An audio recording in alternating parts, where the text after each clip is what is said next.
Insya Allah saya akan bangun malam nanti, bisa? Ya, bisa. Kemudian kita sudah siap untuk tahajud. Bagaimana cara Nabi mengajarkan kita tahajud? Bagaimana sifat sholatnya? Disampaikan oleh para sahabat yang lebih banyak diriwayatkan oleh kerabat Nabi SAW. Ada diantaranya Aisyah, diantaranya Ibnu Abbas, dan diantaranya Ibnu Umar. Mari kita lihat beberapa keterangannya. Satu, dari segi bacaannya. Nabi SAW diriwayatkan hadis dari Al-Bukhari, nomor hadis 3569, dan hadis Muslim nomor hadis 738. Ini hadis diterima dari Aisyah radhiyallahu anha. Kata Aisyah, adalah Rasulullah SAW selalu menunaikan qiyamul lail, salat malamnya itu.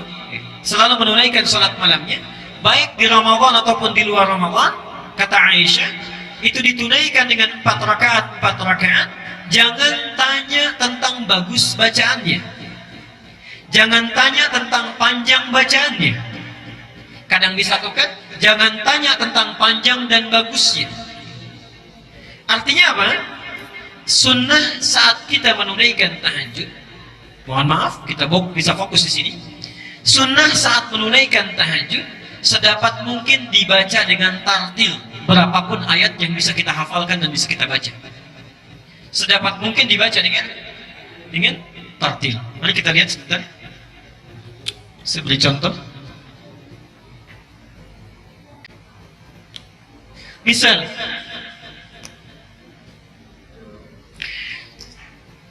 antum ingin menunaikan tahajud, baru hafal 50 ayat Al-Baqarah. Kenapa ada 50 ayat Al-Baqarah? Ditunaikan misalnya 11 rakaat. Kita bagi 50 jadi 11, berapa? Kurang lebih? Baik ya. Ada yang 4, ada yang 5 ya. Ada 4, ada yang 5. Misal, rakaat pertama 5, rakaat keduanya 4 ya, dan seterusnya. Ini masih sedikit. Sedikit ya? Baik.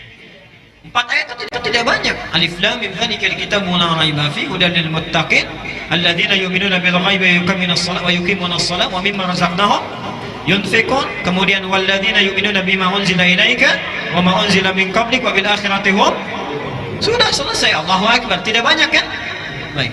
Tidak banyak. Ada yang kedua banyak. Misalnya, saya ingin menyelesaikan, maaf, misal saya sudah hafal surah Al-Baqarah 286. Dibagi 11 berapa? Bisa dibagi 11, masing-masing misal saja, masing-masing 25 ayat setiap rakaat. Ada 25, ada 26, misal saja. Perhatikan sini. Ada yang dimaksud bacaannya, tafsir pertama, itu artinya banyak yang dibaca. Jadi kalau antum banyak hafalan Qur'annya, diusahakan ketika tahajud, itu dipraktekkan hafalan Qur'an yang kita baca.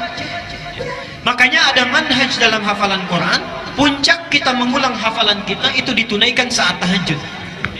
Jadi kalau hafalan Quran antum ingin kuat, ayo saat tahajud tunaikan malamnya, ulang kembali hafalan Quran kita. Jelas sampai sini? Jadi yang pertama, sifat banyak bacaannya, banyak. Karena itu disebut di hadisnya panjangnya. Disebut panjangnya. Di satu. Yang kedua, kalau cuma hafal ayat-ayat atau surah yang singkat, misal saya baru hafal juz amma, juz ammanya pun bagian belakang, wadduha, alam nashrah dan sebagainya misalnya. Nah, maka berlaku ketentuan yang kedua, bagusnya dibaca dengan tartil sesuai dengan hukum tajwidnya. Jelas sampai sini?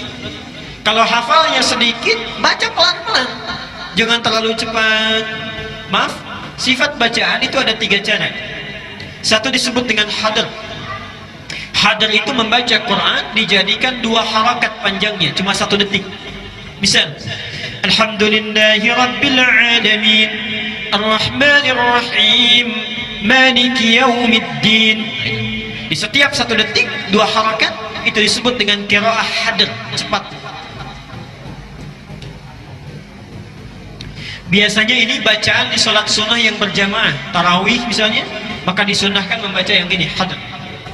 Yang kedua ada yang disebut mutawassit, pertengahan. Jadi dua dijadikan empat, ya. Dua harakat dijadikan empat harakat, 2 detik. Alhamdulillahi Rabbil Alamin, Ar-Rahmanir Rahim, Maliki Yaumiddin. Itu disebut dengan mutawassit, pertengahan. Itu sunnahnya digunakan dalam sholat-sholat yang fardu berjamaah. Jadi tidak terlalu cepat, tidak terlalu lambat. Adapun sholat malam, kalau hafalan kita itu singkat, maka gunakan yang ketiga, tiwal, yang paling panjang, 6 harakat. Misal, sambil kita khusyuk mendekat kepada Allah, Alhamdulillahi Rabbil Alamin, Ar-Rahmanir Rahim, sambil dihayati gitu ya.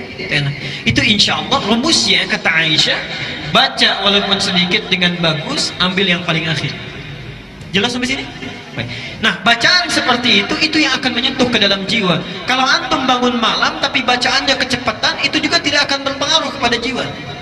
Jelas ya? Itu bagian pertama rumusnya. Di sunnah nabinya, kalau panjang bacaannya silahkan baca dengan qiraah yang hadar tadi, kalau banyak. Kalau pendek bacaannya, maka tingkatkan kualitas hukum tajwidnya. Jelas? Selanjutnya, itu dalil yang saya sebutkan. Yang kedua, gerakan yang dilakukan oleh Rasulullah itu begitu tenang. Begitu tenang. Subhanallah. Nanti lihat di riwayat Muslim nomor hadis 756. Riwayat Muslim 756. Itu disebutkan, subhanallah, perpindahan sholat Rasulullah itu dari satu gerakan ke gerakannya itu tumaninah luar biasa, tidak terlalu cepat. Selesai misalnya, lam yalid wa lam yulad wa lam yakul lahu kufuwan ahad. Diam dulu ya, karena ada ketenangan di situ. Itu sunnahnya. Ada 2 diam yang harus dilakukan dalam fikih salat, sifat salat Nabi. 1 diam sebelum membaca Al-Fatihah, itu membaca iftitah atau istiftah. Yang kedua, diam setelah membaca surat sebelum kita ruku. Diam sejenak baru beliau bertakbir untuk ruku. Rukunya pun tenang sekali. Sampai-sampai puncaknya, maaf, pernah dengar hadis ini? Rasulullah sholat sampai kakinya bengkak-bengkak. Sampai Aisyah terseduh-seduh melihatnya. Beliau sedang tertidur, tiba-tiba tergeser tangannya, kena kaki Rasulullah. Bangun, melihat suaminya sedang tahajud, sampai kelihatan kakinya bengkak, subhanallah. Sampai terseduh-seduh ketika salam, tidak banyak orang tahu, itu baru rakaat pertama. Baru rakaat pertama.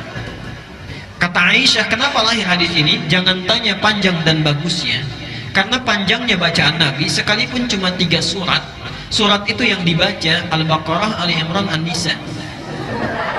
Itu 1.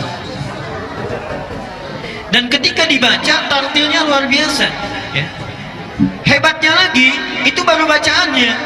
Gerakannya jangan tanya panjang bagusnya gerakannya.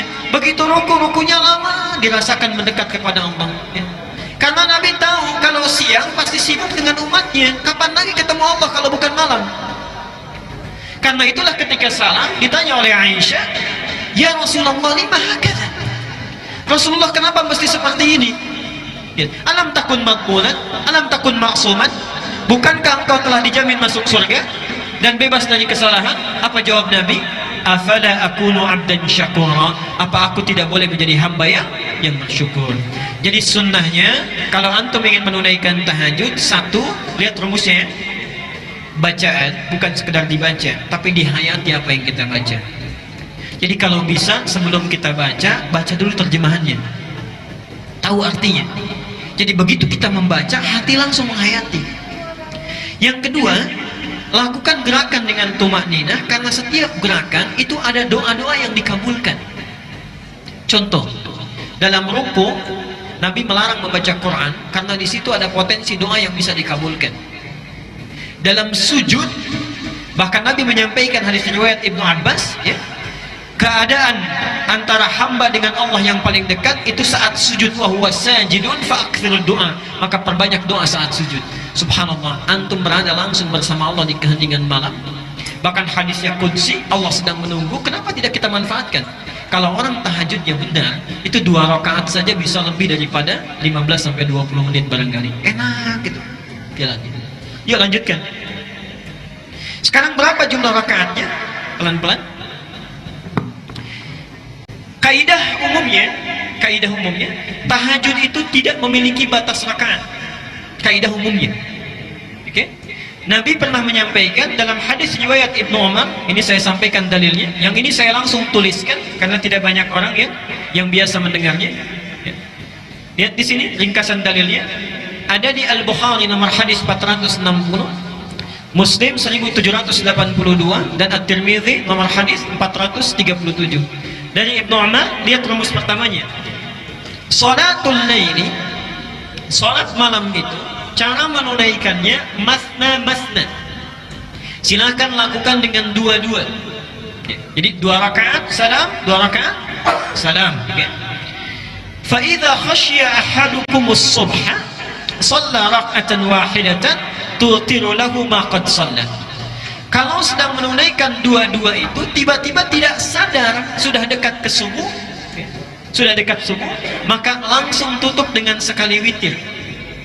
Jadi aturan umum salat tahajud itu yang dilakukan di malam hari itu umumnya tak terbatas jumlah rakaatnya. Kalau itu ingin dilakukan maka mulai lakukan dengan 2 rakaat. Jelas sampai sini? Di 2 rakaat salam, 2 rakaat salam. Tiba-tiba kita akan bangun lagi, misalnya datang fajar, lebih dekat fajar, cukup bangun tunaikan 1 rakaat dan itulah disebut dengan witir sebagai penutup. Jelas di sini? Baik. Adapun yang sering dilakukan Nabi, walaupun Rasulullah menyampaikan umumnya kepada para sahabat, kenapa hikmahnya menyampaikan 2-2? Karena Nabi tahu kalau sahabat diajarkan suatu amalan pasti akan ditiru itu. Pasti akan ditiru. Pertanyaan saya, apakah semua orang bisa meniru Nabi? Belum tentu. Memang 2 rakaat, tapi rakaat pertamanya Al-Baqarah, Ali Imran, An-Nisa misalnya, belum tentu bisa ikut. Karena itu diberikan kemudahan oleh Rasulullah. Yang biasa dilakukan Nabi, lihat sini. 1, Nabi kadang sholat dengan 13 rakaat. Ini yang biasa dilakukan oleh Rasulullah. Ini kalau tinggal beliau di rumahnya Maimunah. Di rumahnya Maimunah. Hadisnya sahih, di antaranya di Abu Daud nomor hadis 1367. 1367. Ini langsung diriwayatkan oleh Ibnu Abbas dan saat itu Nabi sholatnya bersama Ibnu Abbas. Jadi Ibnu Abbas sedang diajarkan sholat tahajud oleh Rasulullah, ditunaikan 13 rakaat. Kalau 13 rakaat ada 2 cara. 1, tunaikan dulu sholat yang ringan 2 rakaat, disebut dengan khafifatain. Dia tidak perlu pakai sunnah. Kita sholat misalnya takbir saja, Allahu Akbar, kemudian langsung kita baca Al-Fatihah, iftitahnya sedikit saja, langsung Al-Fatihah gitu ya, sampai dengan waladhdallin amin, kemudian rukuk. Jadi tidak membaca surah. Itu 2 rakaat pembuka, disebut khafifatain, 2 rakaat yang ringan. Selanjutnya tunaikan 2-2, yang terakhir ditutup witirnya 1. Ya.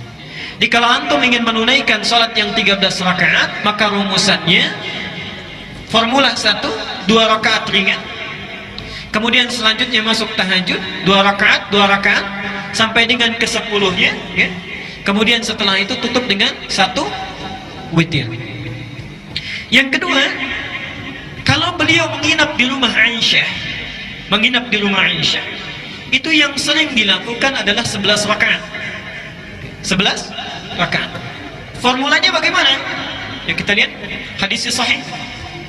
Al-Bukhari nomor hadis 3569, Muslim nomor hadis 738. Kalau dilakukan dengan 11 rakaat bisa dengan 2 cara. 1, yang dilihat oleh Aisyah langsung, Nabi melakukan 4, kemudian witirnya 3. Jelas ya? 4 witirnya 3. Jadi 4 rakaat pertama, 4 rakaat kedua, kemudian witirnya 3.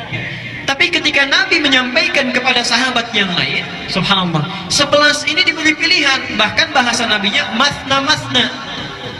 Dua-dua, ya. Jadi kalau antum ingin menunaikan 11 rakaat, boleh 4-4-3, boleh 2-2-2-2, witirnya terakhir ditutup dengan bisa 3 bisa 1. Bisa 3 bisa 1. Tapi tolong catat gini ya, tolong catat dengan penting. Sifat salat Nabi, kalau beliau melakukan di 4-4-3, itu biasanya di setiap rakaatnya, misal yang 1 yang 4 ini, itu banyak yang dibaca, ditamatkan, diselesaikan. Misal 4-4-3, dari 4-4-3 ini ingin menamatkan misalnya, mohon maaf, 4-4-3 11 juz. Di setiap satu berdiri 1 juz misalnya, 1 juz. Jadi sekali 4 rakaat itu berapa juz? 4 juz. Ringan itu insya Allah. Demi Allah saya katakan ringan. Ketika antum berdiri, ringan itu ya, insya Allah. Yang berat berdirinya. Ayo lihat sini sebentar. Perhatikan sini ya. Ini 4, ujungnya 3. Tapi kalau dipecah oleh beliau menjadi 2, kemudian 1 atau 3, perhatikan rumusnya. Ini sebetulnya rumus untuk memudahkan supaya kita tidak berdiri terlalu lama kalau tidak kuat. Contoh, ini kan 4. Antum tahan nggak berdiri sampai 4 juz? Tapi kalau kita berdiri dipecah jadi 2, 4 dibagi 2. 2. Yang tadinya berdiri 4 ini, berdiri misalnya sampai dengan 3 jam, misal 3 jam. Ketika dibagi 2, kaki kita itu hanya beristirahat 1,5 jam saja berdiri, atau misalnya 1 jam saja. Setelah selesai kan bisa duduk dulu, baru bangun lagi. Jadi rumusnya kenapa dibagi kepada 2-2? Biasanya yang 2-2 ini untuk memudahkan dan memperingan cara kita berdiri. Jelas sampai di sini? Baik. Jadi kalau antum ingin nyaman, banyak berdirinya, banyak turun naiknya, silahkan tunaikan 2-2-2-2. Kalau sekiranya ingin menamatkan Qur'annya, sanggup berdirinya, silahkan tunaikan 4-4-3. Jelas sampai di sini? Baik. Jangan ribut begini. Oh, ini yang benar 4-4-3. Oh, tidak, ini 2-2-3. Ya. Tapi sholatnya sama, tidak sesuai sunnah Nabi. Yang 4-4-3 30 menit, ya. Yang 2-2-2-1 cuma 20 menit, itu sama-sama keluar. Baik. Saya kira saya berhenti dulu di sini. Baik. Jadi setelah disampaikan amal itu, perhatikan sini ya. Antum pilih mana? Ingin dapat pahala 10 kebaikan atau dapat pahala 1000 bulan? Saya ulang, kita akan buat kesepakatan, dan ini ada di rumah Allah. Ada di rumah Allah, dan Allah tidak akan menyalahi janji. Dan antum membuat kesepakatan, disaksikan oleh Allah insya Allah.